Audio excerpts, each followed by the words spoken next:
भगवान विष्णु भगवान शंकर उसको मार सकते हैं, लेकिन वरदान की रक्षा कर रहे हैं कि वरदान मिला है इसको कि कोई स्त्री के द्वारा मरेगा तो हम इसको नहीं मारेंगे। तो भगवान विष्णु ने उससे युद्ध किया तो उसने बड़ी माया प्रकट कर दी। अनेक महिषासुर दिखने लगे। अब देवता विस्मित हो गए कि लड़े किससे, असली कौन सा है। भगवान विष्णु जी ने अपने चक्र से सारी माया को काट दिया। उसके बाद भगवान विष्णु ने विचार किया कि ये अवध्य है, इसके साथ युद्ध करना बेकार है। सब देवताओं की सेना को लौट लिया। तीनों देवता अपने अपने स्थान को लौट गए। देवता पराजित हो गए और स्वर्ग में जो है महिषासुर ने अपना अधिकार कर लिया। कुछ समय बाद देवता फिर भगवान शंकर के शरण में गए। हे महादेव, कब तक हम यहां वहां भागते रहेंगे, हमारे अधिकार सब उस दुष्ट राक्षस ने ग्रहण कर उसने अधिकार में ले लिए, छीन लिए। भगवान शंकर बोले भगवान विष्णु के पास चलो, तो सब विष्णु जी के पास गए। भगवान विष्णु ने कहा कि उसको ऐसा वरदान है कि स्त्री ही उसको मार सकती है, इसलिए हम सब लोग जो है अपनी अपनी शक्तियों को प्रकट करें।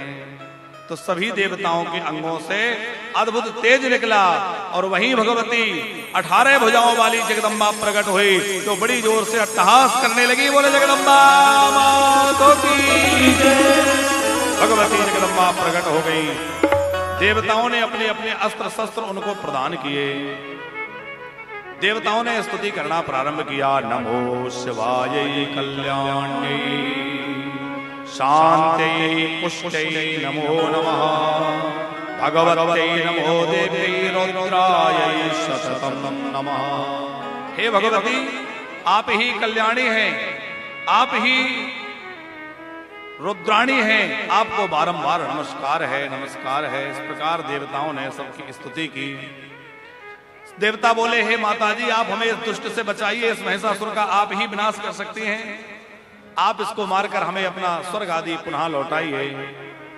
भयम त्यजन्तु गीर्वाण महिषानमदचेतसा हनिष्यामि रणेत्यैव वरदेयं विमोहितम्। माता जी ने कहा आप सब निश्चिंत हो जाइए, आपको भयभीत होने की आवश्यकता नहीं है, महिषासुर का भय त्याग दीजिए। देवी ने देवताओं को आश्वस्त किया और देवी जी अट्टहास करने लगी, जिससे सारी पृथ्वी कांप गई। जब जोर से देवी जी ने अट्टहास किया तो पृथ्वी कांप गई, समुद्र में विक्षोभ हो गया, पर्वत चलायमान हो गए और उनका वह भयंकर अट्टहास शब्द सुन करके महिषासुर जो है घबरा गया। आखिर कौन ऐसा है जिसने इतना उन्मत्त होकर अट्टहास किया है, जिसको मेरा भय नहीं है। अपने दूतों को भेजा के पता करके आओ। दूतों ने जाकर के देवी के प्रभाव को देखा, देवी के स्वरूप को देखा और देवी के दिव्य स्वरूप को देखकर, उनके सौंदर्य को देख करके लौट कर आए। और लौट करके आकर के दूतों ने मां के सौंदर्य का वर्णन महिषासुर के सामने किया। जो भगवती अट्टहास कर रही है वो परम सुंदरी है, परम पराक्रमी है, निर्भय है, उसके अंदर कोई भय आक्रांत नजर नहीं आ रहा है, वह परम पराक्रमी नजर आ रही है और उसका सौंदर्य तो महाराज अद्भुत है। यह सुनकर के दैत्यराज महेश जो है वो विचार करने लगा कि यह मुझे कैसे प्राप्त हो। उधर महिषासुर बाहर निकल के स्वर्ग से आया और जैसे ही उसने देवी को देखा तो देवी ने कहा अरे दुष्ट, अब तेरी मृत्यु का समय निकट आ गया है। कई बार महिषासुर ने पहले दूत भेजे और दूतों से कहा कि जाओ देवी से कहो कि यह युद्ध करने की आकांक्षा छोड़ करके और मेरे साथ आ जाए। लेकिन भगवती ने कहा कि अब उसका अंतिम समय नजदीक आ गया है, उससे कहो कि अभिमान त्याग करके युद्ध के लिए मेरे सामने आ जाए, अथवा पाताल में चला जाए। प्राण बचाना है तो पाताल में भाग जाए, नहीं तो बचेगा नहीं। महिषासुर बड़ी भारी सेना सजा करके युद्ध के लिए आ गया। और यहां वर्णन है शर्मा जी कि महिषासुर ने बड़ा सुंदर स्वरूप बनाया। क्यों? बोले देवी के सौंदर्य का वर्णन दूतों ने किया था, तो ये भी सौंदर्य रूप धारण करके आया और देवी जी के सामने, मां भगवती के सामने इसने विवाह प्रस्ताव रखा। देवी ने कहा कि देखो, देवताओं को उनका स्वर्ग वापस लौटा दो और पाताल में चले जाओ, अभी भी मैं तुम्हें क्षमा कर दूंगी। माँ बहुत क्षमाशील है। बच्चा चाहे जितने अपराध कर दे, माँ क्षमा कर देती है। बस एक बार क्षमा याचना कर ले। हमसे करोड़ों अपराध हुए हैं और हम माँ से क्षमा मांगे तो माँ क्षमा कर देंगे, क्योंकि माँ का स्वरूप क्षमा का स्वरूप है। या देवी सर्वभूतेषु क्षमा रूपेण संस्थिता नमस्तस्यै नमस्तस्यै नमस्तस्यै नमो नमः। भगवती क्षमा स्वरूप है। देवी क्षमा का रूप। इसलिए कोई जीवन में अपराध हो जाए ना, गलतियां हुई हैं, सबसे होती हैं, पर सच्चे हृदय से क्षमा मांग लो माँ के सामने खड़े होकर, तो माँ बड़ी करुणामयी है, वो करुणा करके हमें क्षमा कर देंगे। आप विचार करिए, महिषासुर जैसे को क्षमा करने के लिए माँ कह रही है, हमें क्षमा नहीं करेंगे।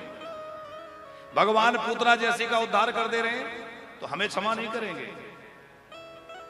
कोई कितने भी अपराध करे, पर एक बार जाकर के क्षमा। जैसे देखो, ये तो माँ की बात है, घर परिवार में भी हमसे कोई अपराध हो गया और माता पिता के सामने जाके हम क्षमा मांग लें, अपनी गलती स्वीकार कर लें, तो बात वही समाप्त हो जाएगी, माता पिता क्षमा कर देंगे। बड़ी बड़ी गलतियां बच्चे कर देते हैं, माँ बाप क्षमा कर देते हैं।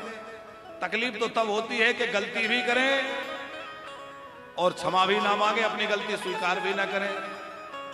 तो कहते ना, एक तो चोरी और सीना चोरी, अपराध भी हो रहा है और उसके बाद भी कहो तो झगड़ा करने तैयार, तो परेशानी होती है। कोई अपराध बन गया है, सहज स्वीकार कर लो, क्षमा मांग लो।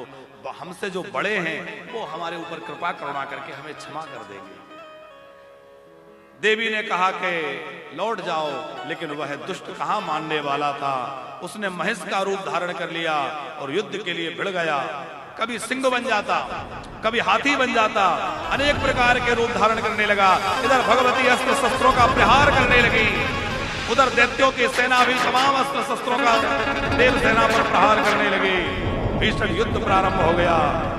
भगवती जगदम्बा ने अपना चक्र उठाया और भगवती चक्र उठा करके उसका मस्तक छिन्न कर दिया और वो महिषासुर मारा गया।